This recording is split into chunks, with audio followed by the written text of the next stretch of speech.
2017 خاطر بلیچ برای خودم خیلی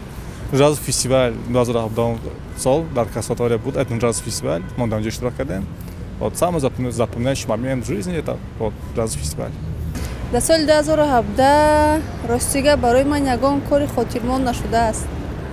2017 هم سال آرزو داشتم که صاحب خانه شدم و این آرزو رسیدم هیچ خاطرمند نشده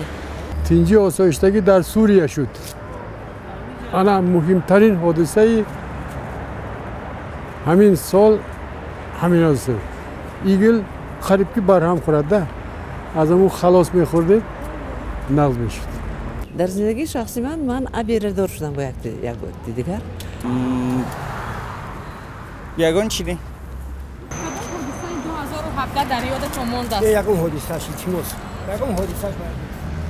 سال 2017 اولین خاطره که در یاد من مونده است من فرزند خودم رو با صنف 1 به مکتب بردم در یادم همین که چشم ما جراحی کردن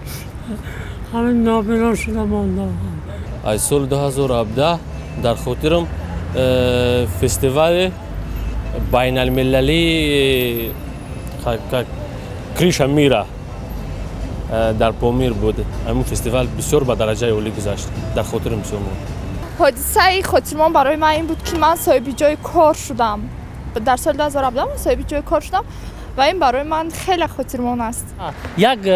وظیفه نو در همین مؤسسه تعلیمی رهبری مؤسسه انتخاب کردم همین چیز در من خیلی یک در حیات شخصی یک خاطرمند شد رهبری مؤسسه